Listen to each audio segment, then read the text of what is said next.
Everyone, বিপাখি চ্যানেলে তোমাদের সবাইকে ওয়েলকাম। আর আমি নিয়ে এসেছি আজকে একটা নতুন রেসিপি না, জাস্ট আমি মাংস রান্না করতে খুব ভালো লাগে, তার জন্য আমি মাংস রান্না করবো। আর এখানে দেখো সব কিছু কেটে কুটে নিয়ে নিয়েছি, বেটে কুটেও নিয়ে নিয়েছি, মানে এখানে আমি মাংসটা ধুয়ে নিয়ে নিয়েছি। আর এখন মাংস সব কিছু দিয়ে মশলা দিয়ে মাখাবো।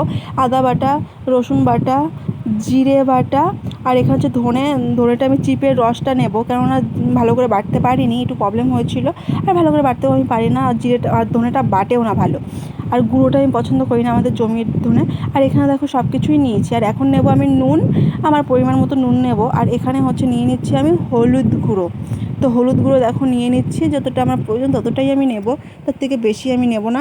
আর তোমাদের যতটুকু প্রয়োজন তোমরা ততটুকুই ইউজ করবে। আর এখানে দেখো আমি লঙ্কা গুঁড়ো নিয়ে নিলাম, লঙ্কা বেটে নিয়েছি। আর এখানে আমি সরিষার তেল দিলাম, সরিষার তেল দিয়েছি। আর এখানে আমি মাখিয়ে নিচ্ছি, তো মাখাতে। আর এখানে পেঁয়াজটা দিতে ভুলে গেছিলাম, তো পেঁয়াজটা অল্প কটা দিয়ে দিলাম। আর এখানে কড়াইটা দিয়ে দিয়েছি, আর কড়াইতে আমি তেলও দিয়েছি, সরিষার তেল, কারণ মাংসতে তেল দেওয়া আছে বলে অল্প তেলই দিলাম।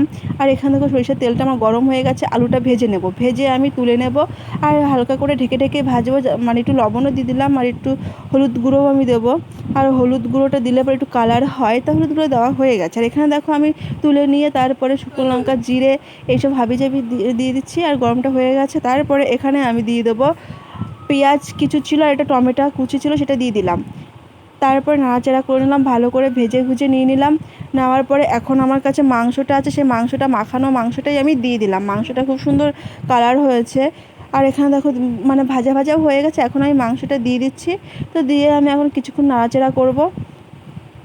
তো চলো নাড়াচাড়া করা যাক। আর নাড়াচাড়া করতে আমার খুব ভালো লাগে, আমার একটু নাড়াচাড়া করতে বেশি পছন্দ, খুন্তি দিয়ে ঘাটাঘাটি করতে। আর এখানে দেখো আমি কষাচ্ছি মাংসটা, আর মাংসটার মধ্যে আমি আলু দিয়ে দেবো, যেহেতু আলুটা সেদ্ধ হতে চায় না, সেই জন্য আমি তাড়াতাড়ি আলুটা দিয়ে দেবো।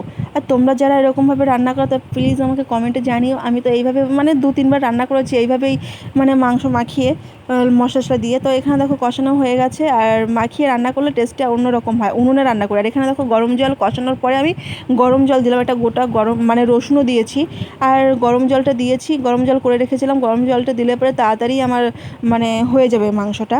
তো তারপরে আমি আর ঢাকবো না, কেননা ঢেকে ঢেকে কষিয়েছি, অনেকটা সেদ্ধ হয়ে গেছে। আর আলুটাও সেদ্ধ হয়ে গেছে যেহেতু। আর এই যে দেখো চুলোতে রান্না করছি, আগুনে। আর গ্যাসে রান্না করতে মা বলছিল, কিন্তু গ্যাসে রান্না করতে আমার একটু পছন্দ হচ্ছে না। আর এখানে দেখো আমার হয়ে গেছে, টকবক করছে। আর আমি দিয়ে দিলাম গরম মশলা। আর এখানে আমি নামিয়ে নিলাম, দেখো কত সুন্দর কালার এসছে। তো নামানোর পরে এইভাবে তোমাদের সঙ্গে দেখালাম।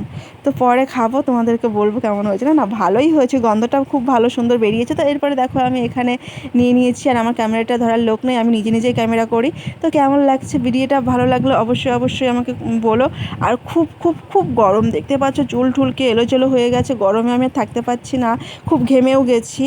তো আপাতত আজকের ভিডিওটা আমি এখানেই শেষ করছি। এই রেসিপিটা যদি তোমাদের ভালো লেগে থাকে, আর ভিডিওটা যদি ভালো লেগে থাকে, আর ভুল হলে ক্ষমা করে দিও, সরি।